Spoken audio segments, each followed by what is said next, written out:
महिनाभर मी बोललेले भाषण तोंडपाठ करून जरी वाक्य रचना त्यांनी तीच मांडली तरी सुद्धा मी उमेदवारी अर्ज भरणार नाही. जेवढी अंग्रेजी मी बोलली,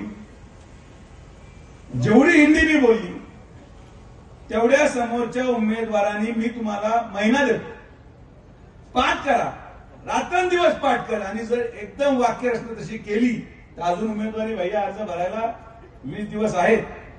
मी काय अर्ज भरायला जाणार नाही. आपण कशासाठी जातोय दिल्लीला?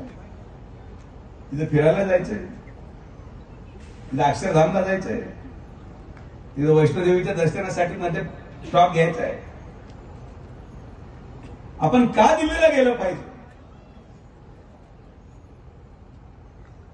त्यामुळे या नगर जिल्ह्याच्या जनतेला